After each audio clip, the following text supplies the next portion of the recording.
are recording this webinar, so there are some people who registered that may not be able to attend. So this webinar will be available as a recording, and I know, Angela, you'll send it out to your people if they want it. I'll also park it on the Chamber's YouTube channel. Yes, it will be on C3's YouTube channel as well. And basically, I'm Donna Miller. I am president and founder of C3 Workplace, and I am here to host this webinar where we will be talking about another growth strategy, because here at C3 Workplace, for the last 23 years, we've been helping you to grow your business by focusing on that which drives your business forward. Could be office space, could be back office support, could be educational. But more importantly to me, the C3 stands for Connect, Collaborate, Community. We believe in the power of collaboration, and Angela and the Morris County Chamber are certainly a great collaborative partner of ours. But we also believe on modeling that behavior for our target market, because I believe if we could teach people how to collaborate, they grow, we grow, and that growth spills into our communities. So to me, it just makes perfect sense. And I think that's one of the reasons why C3 and the Morris County Chamber have had such a strong relationship, is because we both share those values. And we have similar missions to help businesses grow. We do. And we care tremendously about the people that are part of our circle, all of the members of the Morris County Chamber and all of your clients and your partners. Collaboratively, we grow together. So thank you for the partnership. Agreed. So what we're going to do here is we're going to have a conversation. We've got another panelist that hopefully will be joining us.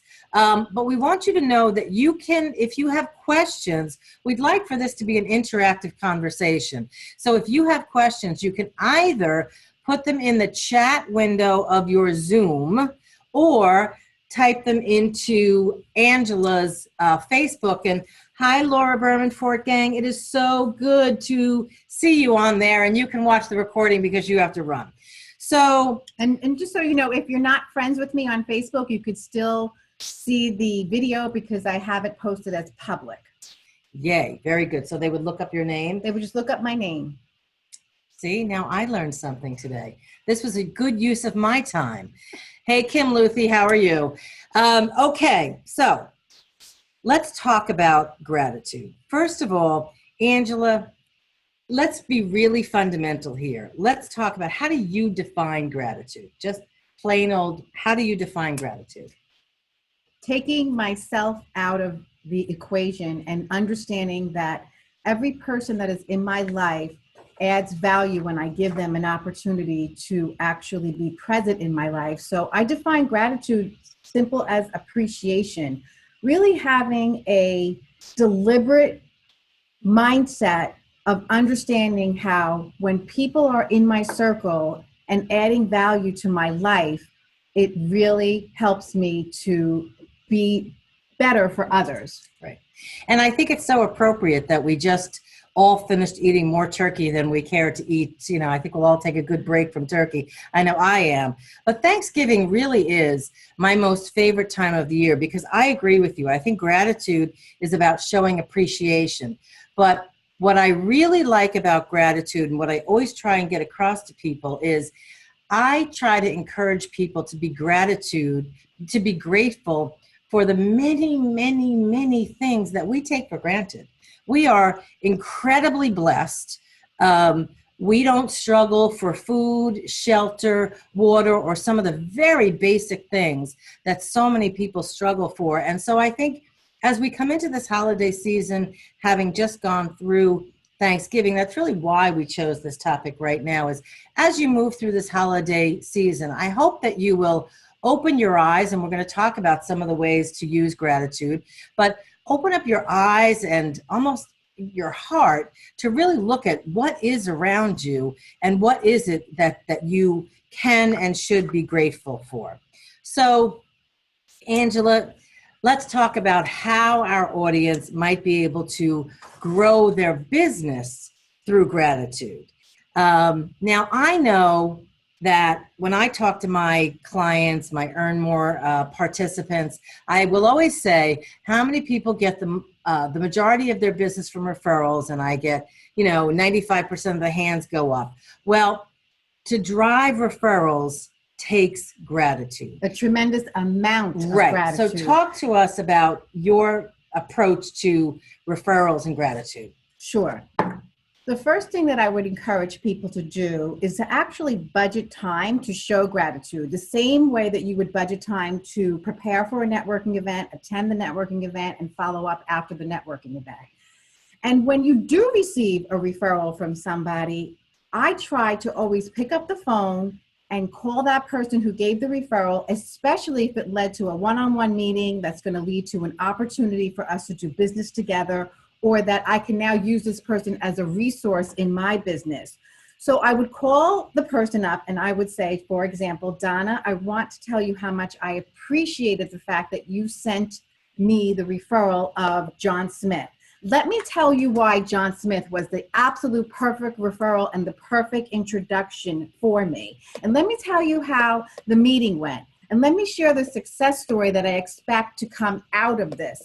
And what I do is really try to illustrate to the person I'm thanking how this is just an absolute perfect fit for me and my business, which is actually making me more memorable and is making you more emotional about making the referral to me, because you could see how much it means to me. And if you're like most people, Donna, you don't get thanked that way frequently. And most people forget to circle back and thank people for what they can be grateful for. So when we could be as specific as possible and illustrate why that referral or whatever that person did for me is great and it has elevated into more opportunity, we become more memorable to the person who we are thanking. Right. And not only do we become more memorable, but we're training our circle of influence, and we all have a circle of influence. We all know a lot of people, but the people who truly help you to drive your business forward, I consider that my circle of influence. And it's, lucky for me, probably 40 or 50 people. It's my job to help those people know how to refer to me. Yes. So by coming back with radical gratitude and thanking them, you are training them on what's a good lead for you. And I also would recommend, in using gratitude as a growth strategy, is to take that opportunity to give that person, I like to call it kind of a cut and paste paragraph. Yes. If you've got a group of people that are consistently referring to you, which is fantastic, give them a paragraph that they can use to cut and paste. Hey, Joe, I want you to meet Angela. She's the Executive VP of Marketing and Membership for the Morris County Chamber. And she's built an amazing culture. And I think you would really benefit from exploring membership in the Chamber. So make it easy for people to refer you. And then, of course, once they've referred you, like Angela said, make sure you follow up with them, because the goal is to create raving fans, Yes. right? So what happens when we create raving fans? They do more for us. Absolutely. Right? But, I have to say that having radical gratitude is critical. But you know what? When people don't express gratitude and the person who gave you the referral finds out that there was new business as a result of the introduction and they never even got to know about it. Right. And honestly, I'm one of those people a lot where I follow up with members and I say, hey, I introduced you to this other member. How did that meeting go? And I've gotten feedback like, well, actually, it went so well. It was the best deal of the year for me. How come I don't get to celebrate your success? How come I don't get to have any recognition for that? I went out of my way to make sure I budgeted time to have a one-on-one with you, to learn more about your business, to help you craft an email to me that I could forward to someone in my network that would be ideal for you to meet. You met and you give me no feedback. I don't know that I really want to do much more of that, because I don't even feel like you appreciated what I did. And honestly, what I did was above and beyond, and I would like to get some recognition for it and validation for it. Now, I'm not saying that about me personally. I'm just saying, people in general have this mindset, and everybody is underappreciated and undervalued. And when you give them just a little slice of what it's like to have that validation, you elevate them and you burst energy into them, and they want to do more. So it's a contagious kind of an energy. And I think people really underestimate the impact of no feedback, and also way underestimate the impact of really precise feedback, like why this introduction was so valuable to me. Right. And the truth is, the other piece of this, and I love Angela, she's so enthusiastic, and those of you who know me know I'm kind of data driven, and I'm like, okay, let's cut to the chase. Here's the other thing. You need to be thanking the people with radical gratitude and tracking who's sending you referrals. You should be putting this into your CRM system, because you may think you know exactly who your great referral sources are, but it might surprise you when you run the data at the end of the year. It might be very different than what you thought. And the other thing is, sometimes expressing gratitude is in a very simple way. And I say this to people all the time. How many handwritten note cards did you get last week? 1. Okay. Now, in a world of overwhelming email and information bombardment, I have to tell you that a simple, classic, handwritten note card is an expression of gratitude. It's so true. I got one from Kim Lucy, a member of our chamber, who was recently recognized by Boy Scouts of America for the Women in Leadership Award. And she wrote just a very special couple of sentences and pointed out how meaningful the event was because her son, Zach, introduced her. That touched my heart. I was like, wow, that's really nice that she would recognize that I made that nomination and she took the time to write a handwritten note. And I think creativity in handwritten notes are critical, and that if you write a note that's kind of blah, it actually doesn't even serve a great purpose anymore. True. And it almost feels like you're going through the motions. Check, I did that. Check, True. I did that. So when I sit down and I am expressing gratitude in a handwritten note, I take a few minutes to really just think about the person that I want to thank. I think about their attributes, their strengths, what's special about them in my life, and I actually write that out. And I have some fun with the note, and I write all over it instead of just trying to like be so professional, because I wanna make an impression. I want to make that person feel good and feel valued. Maybe I need to express my gratitude to you with some crayons. Crayons are great. It's true though. And also, you know, as far as gratitude and tracking, you should all have CRM. If you don't, there's several people within the chamber that can help you with that. And I'm sure in your circle. But the other thing about gratitude is listening. And I'm going to have you talk about this in a minute. But the reason I say this is because CRM allows you to track notes about the conversations that you've had with people. And I have a CRM system, and I've used CRM for a very long time, and we've been in business for 23 years. So I've got some notes that go way back. And I can honestly tell you that I have had people call me, because we do email marketing and we keep our touch points out there, 5 years later, and they become clients, and I'm able to say to them, oh yes, we spoke back in 2011. And at that point, your daughter was going off to college. How's that all going? And that is such a way to tell people that you're listening. But there's also, Angela, you know, the chamber runs so many networking events, and sometimes I'm at a networking event and someone's talking to me and I can see them like looking over my shoulder like I must not rank. So not at our networking. That's not happening around here. No way. So I know that it happens. Yes. So let's talk about listening as a tool to express gratitude. I mean, I have to take some notes when I really want to be a true listener. I have a pen handy, their business card, write a few notes on the back of it. When I'm on the phone, I will actually pull up my Outlook contact and write some comments in the white space. And then when I refer back to them, I'll make sure that I bring up my notes. But, you know, we're kind of transitioning right now into relationship building. Right. And people appreciate relationships when they feel appreciated. And feeling appreciated means you know something special about me and you care. And we have to really be conscientious that we're not being robotic about this, but that we're very genuinely interested in the person. And it's part of our core values to care and try to add value to that person's life. So our networking events are really the starting point to building a relationship that could result in referrals. And I have to tell you, there's a few members that come in my office and they're disgruntled a little bit because they're not online thanking people for referrals. And I say to them, well, how many did you give? Instead of tracking what you're getting, how many did you give? And are you being a good listener? And how can you make an introduction? And do you circle back with people who are referring you business? And oftentimes it's no. And as long as we're arriving with the expectation all the time that we should be receiving, the universe will block it and we will not receive until we learn how to give. I completely agree. And that is a great segue to the concept of being a go-giver. Yes. Who is the book by? Bob Berg. Okay. A little book with a great idea. I was brought up to be a go-getter. You know, go out there, work hard, and get what you want in life. But what I've come to learn is the more I give, the more I get. So, Angela, I know you subscribe to this theory as well. So tell us how you incorporate being a go-giver into your strategy to grow your membership.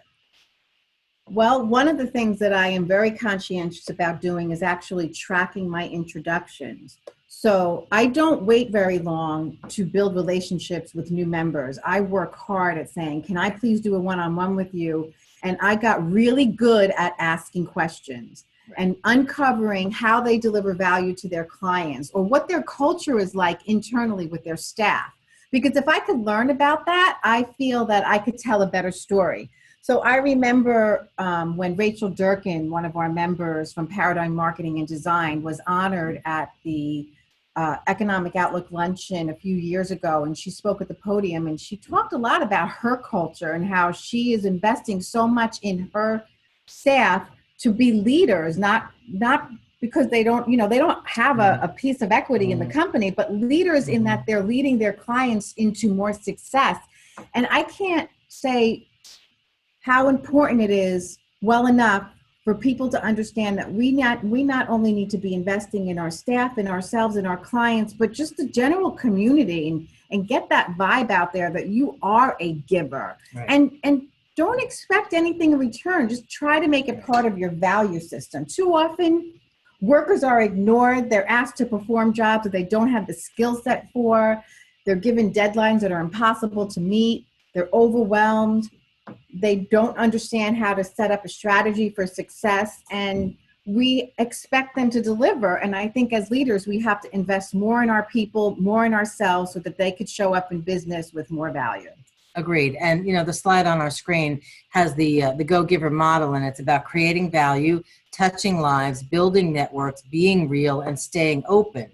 And, you know, you talked about leadership. And so to me, the concept of gratitude as a growth strategy, it's a continuum. It's building relationships with your community, and it's building a culture within your organization. And in order to build a culture, you have to lead, because the culture of the organization is set by the leader of the organization. Yes. And so we have talked often about the concept of servant leadership. Yes. And I believe myself to be a servant leader. And when you're out there as a servant leader, you're not in charge of people. You're to take care of people in your charge. And there's a really big difference. So you have to set the tone, not only to lead your organization, and I know many of you are solopreneurs and you think you don't have an organization, but trust me, you have stakeholders. You have people's lives who are affected by whether you succeed or not, whether that's your family, your key vendors, maybe you have an advisory board, but every business owner, every leader needs to be taking a servant leader approach to their prospecting and their business development and their internal team. As you create a strategy for leadership, you begin to create influence. And influence is the currency of leadership. It sure is. Right? And it's not by position. No. It's by value system. It has nothing to do with your title and everything to do with your outlook.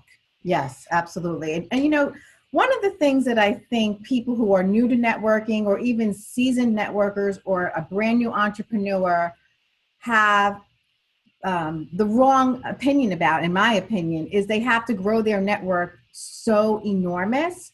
And I know a lot of people, me included, that sometimes suffer from what I call relationship overload. How many people would you love to have lunch with tomorrow that you just can't do it?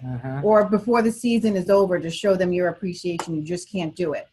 So I've decided to really focus on my inner circle, my outer circle, and just a little bit of a broader circle, and that's it. And just pour love into that circle, develop those relationships, show them how much I appreciate them, and that is going to come back to me. But if you're just all over the map all the time, it's impossible for you to show the radical gratitude because you just won't have the time. Your bandwidth isn't there. I get it. And I think that's really true. And I think that's a great challenge that we all have is as you begin to become a leader, you're certainly a leader within the Morris County Chamber in Morris County. And I've built myself a company that is well respected and considered a go-to. I get more calls than I can take. Yeah. And so it's incumbent upon me to instill the values in my team so that they can, help me with those things. And we just had a question. Can we repeat the name of the book? The name of the book is The Go Giver by Bob Burg. Bob Burg. B-U-R-G. Highly recommended. Little book with a big change. But so I'd also like to recommend the 4 Agreements. Oh, I agree. Because the 4 Agreements simply outline how you should be treating yourself and how you should be treating people. Bill Olderman from Titan Energy recommended this book to me probably about 6-7 years ago. It's become my second handbook, and I love it. It's just been remarkably helpful for me to figure out how to actually build a better network. I agree. So coming back to leader, I think that this concept of servant leadership is a choice that we make.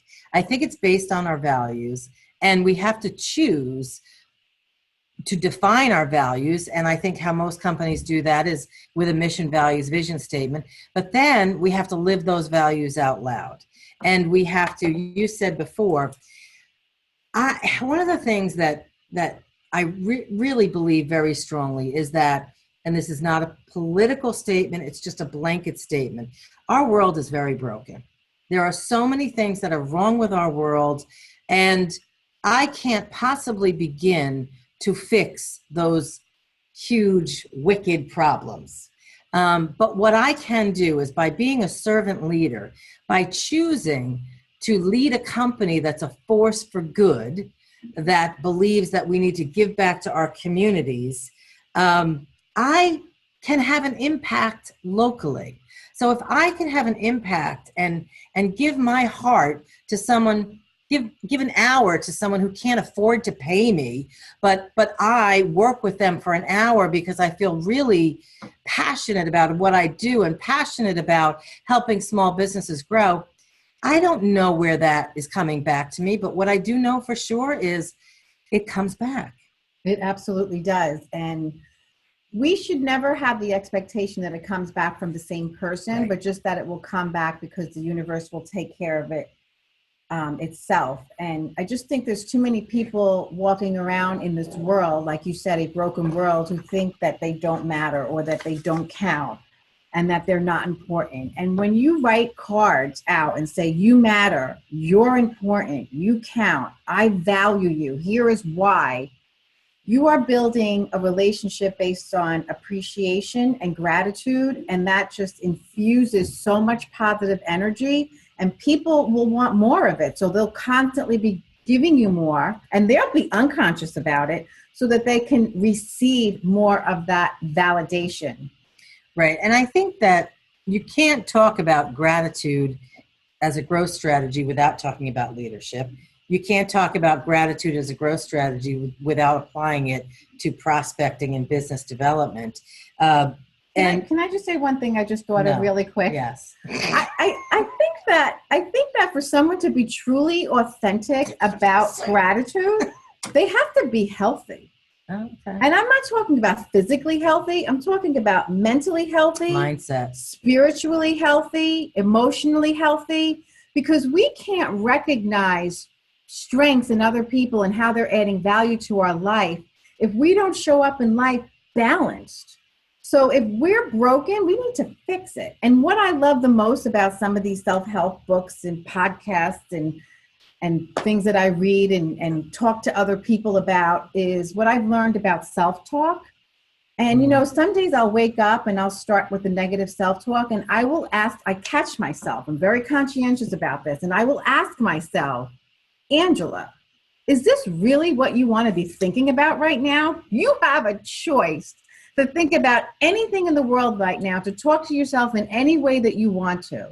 If you were talking to your best friend right now, is this what you would be saying to her? I don't think so. So talk to yourself, talk to me the way you think that you deserve to be spoken to, with appreciation for your strengths, with validation for what you're doing for the community. And when I do that, I basically transform myself into a much more positive mindset. And when you show up with a positive mindset in any room, even if it's all by yourself, results come faster, quicker, and you feel more fulfilled in your life and your business. Right. And what I was going to say similarly is there is an energy to gratitude. There is an energy to getting clear on your values and stating them on a regular basis. When I rebranded the company 5 years ago, it was because I knew I needed to reposition the company, and we worked very hard to clarify our values, and that was done through a series of many meetings. Some laughing, some arguing. It was a lot of fun. But what I have learned since going through the rebranding and publicly saying on a regular basis that, you know, my company is a force for good, and that's based on my faith. That's where that actually comes from. That's exactly what walks into my life. So there is an energy to everything you do. And if you are consistently listening to your prospects, the next time you meet with them, asking them about that something you talked about last time. And truthfully, I have a terrible memory. That's really why I use CRM. I need notes. I'm not going to remember. I'm sorry. I wish I could. I have many talents. That's not one of them. But I'm sure you're not alone.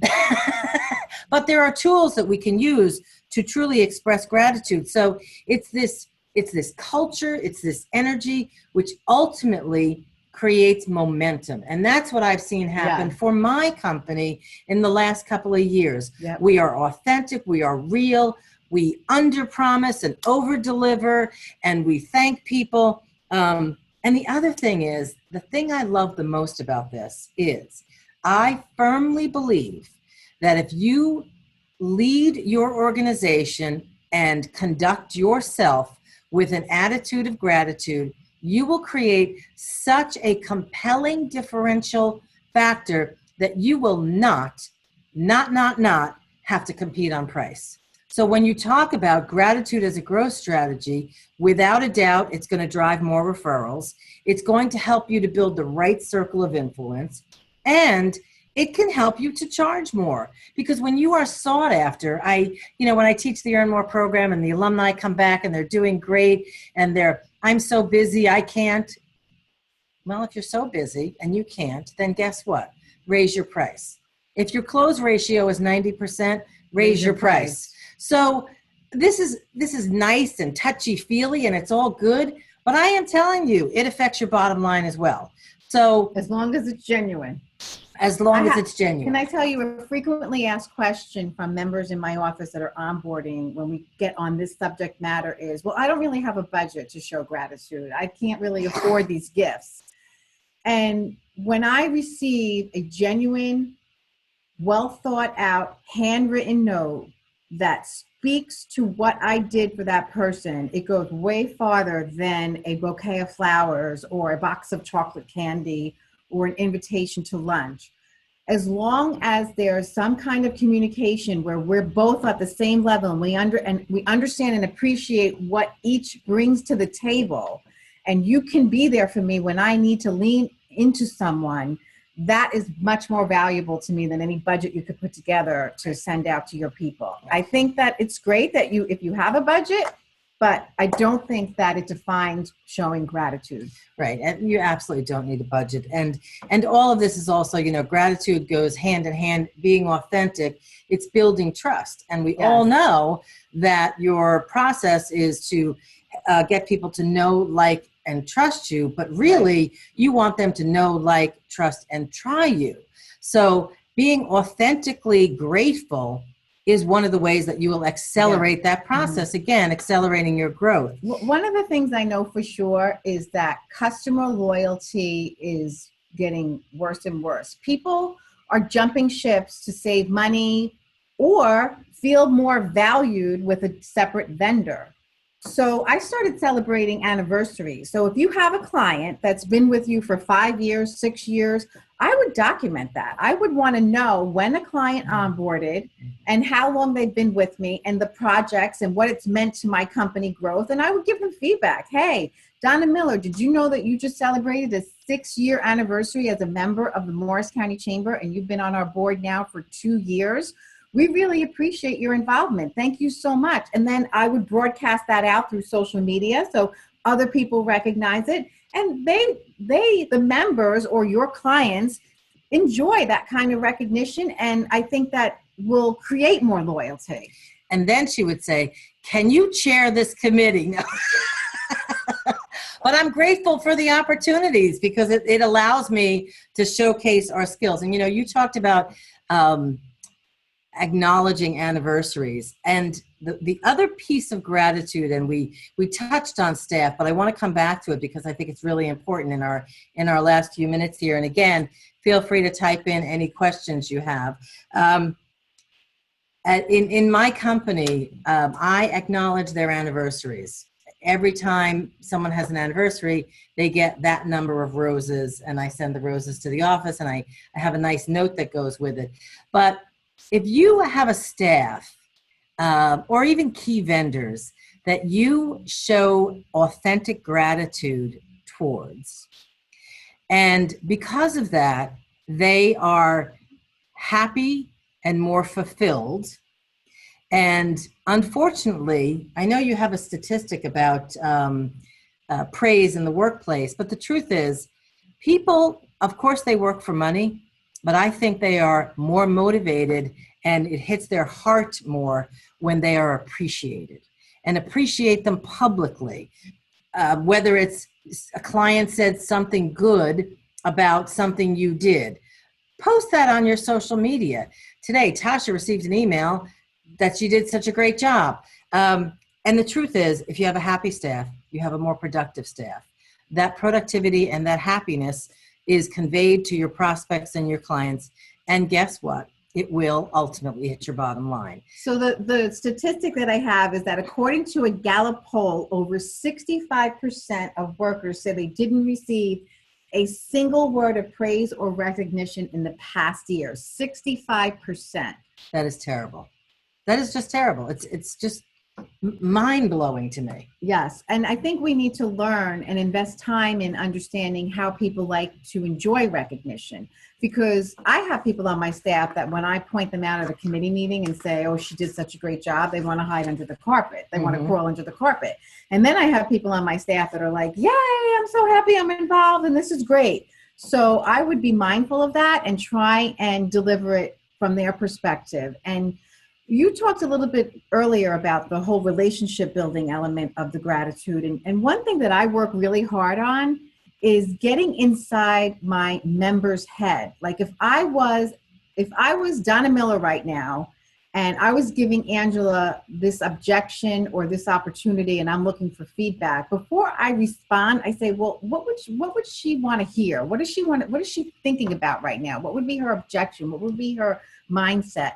And I really try hard to meditate on that before I shoot off a response, and I try to do it so that it's going to be received so incredibly well. Take your time. Well, people are in such a hurry. I know. And for people who know Angela, you really do. You ask great questions. Sometimes I look at you and I think, where is this coming from? But it's amazing how people answer your questions. So one of the tools you can use, and at one of the courses that the Morris County Chamber offers, which is called Networking for the Bottom Line, we talk about the fact that there is nothing small about small talk, right? So here's a few things before we wrap up our webinar today. Here's a few things I want to encourage you to do so that you can make gratitude part of your growth strategy. Is don't treat small talk as small talk when you go to events. Plan for it. Just like you plan your elevator pitch, plan what you're going to talk about. Even if it's not a professional event, a social event, the holidays are coming up. You're going to Christmas parties. Who's going to be there? When they say, how are you doing? What are you going to say in response? And how will it add value to other people's lives? Because they really don't care how busy you are. It's boring. Everybody's busy. You're not unique. Right. Create a list of open-ended questions. You might use those open-ended questions in networking. You may use them in one-to-ones. And also when someone answers your question, say, wow, can you give me an example of that? Go deeper on the question to really get more information. Or tell me more. Tell me more. Tell me more. I want to hear more. Why is that important? That's a great point. Why is that important? Validate them. Wow, that's a great point.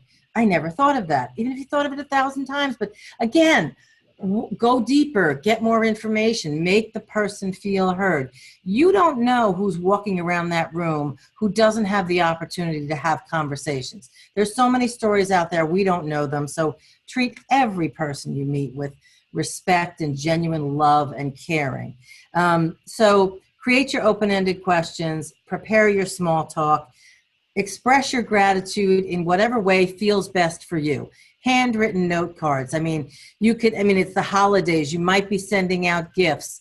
So express your gratitude. And another way that I just thought of a really great way at a networking event to have the opportunity to show radical gratitude. So if I met you at a networking event and I said to you, how are you doing? Your answer could be, right now I'm doing so well because I'm just reflecting on all of the gratitude I have for about 3 people in my network that this week have done so much for me and my business. I'm just overwhelmed with joy. And then hopefully they say, give me an example, and you can give them an example. And that illustrates how you are really connected and trying to show gratitude in your network. And maybe they want to be part of your network because you're meeting them for the first time because you have the value system they want to be connected to. Absolutely. And the other thing about that is you're setting the tone for the conversation. Yes. The person's not going to come back and say, yeah, and the weather sucks. They're just not going to. So it's a great way to set the tone for the conversation. But that's why we have to prepare for our small talk, because for me to show up at a networking event and say, well, I'm really happy because I'm full of gratitude, I need to know, why am I full of gratitude and who is it for? And how can I use this as a compelling story to get me to be memorable? You could even simplify that and say, tell me one thing you're grateful for right now. And along those lines, there are many very successful self-help authors who are big proponents of a gratitude journal. And Oprah is certainly one of them. I want to challenge each and every one of you. Oprah's a future speaker of the Morris County Chamber. She just doesn't know it yet.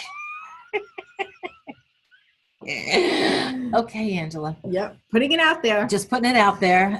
Okay. So I want to challenge each and every one of you to find a little journal. You know, we all go to those trade shows and you get handed a bazillion things that you'll never use. Grab one of those journals and every day write 3 things that you're grateful for, and you cannot repeat anything. I have another challenge. All right. Okay. Oh, did you think you were going to attend a webinar and get homework? Wow. I want you to take a look at your September, October, and November calendar. I want you to budget time for this. And anybody that you had an in-person meeting with, I'd like for you to budget time to write them a handwritten note. And in that note, point out what was memorable or special or something that really stood out about the person. I don't want you to start writing until you actually really think about the meeting and think about the person. There's got to be a strength that you recognize and write it out. And when you're having a bad day and you do this exercise at the end of the day or in the beginning of the day, it actually will help center your emotions to be more positive because you are giving love and not expecting anything in return because it's a handwritten note and you can't get anything in return at that time.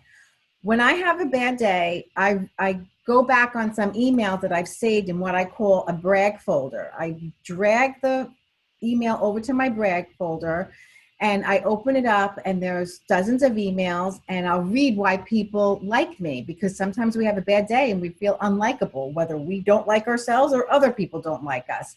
And that lifts my spirit. And I have so much gratitude for people who have thanked me for something. So this card will serve as someone's pick-me-up on a day. I mean, I remember Debbie Wolpov one day from Premier Payments. She does a great job of credit card processing if anybody needs that.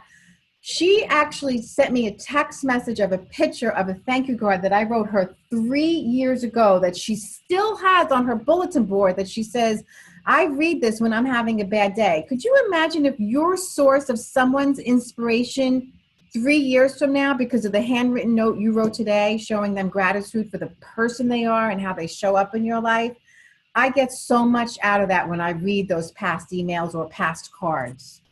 I completely agree. I save them as well. Yeah. And when you get an email and someone, thanks you so profusely for something that seemed to take so little from me, and that's what I believe it's all about, helping the next person along, teaching what you know, and as I said earlier, being a force for good. So in summary, we want to encourage you to do a gratitude journal. We want you to go back through your calendar and send some thank you notes. We want you to develop your open-ended questions. We want you to be tracking your referrals and using CRM so that you can show that you've been listening because you're taking notes.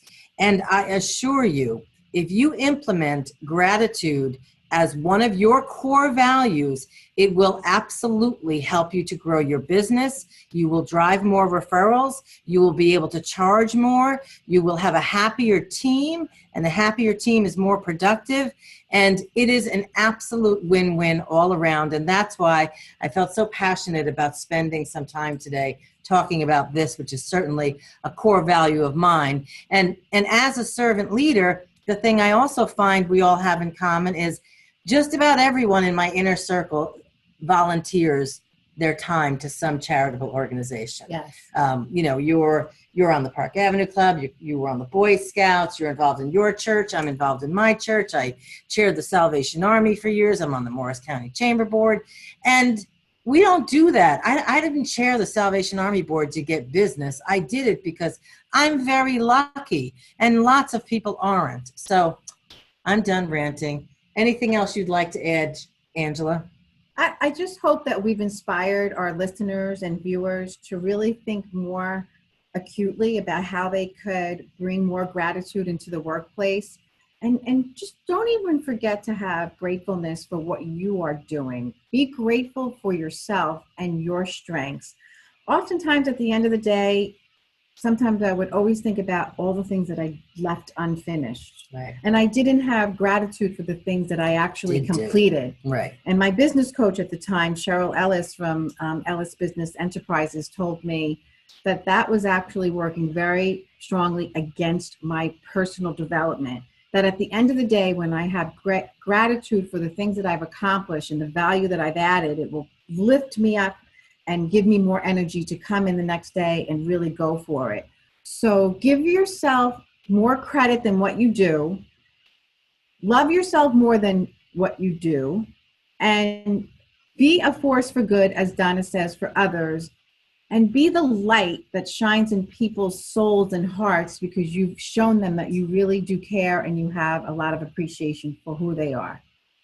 So we hope that we've inspired you, educated you, and motivated you to grow your business by using gratitude. Thank you so much. Again, I am Donna Miller. You can find me. I am Angela Kubisky.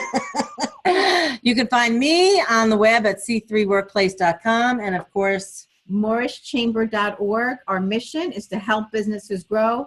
Please let us help you. Thank you, everyone. Thank you.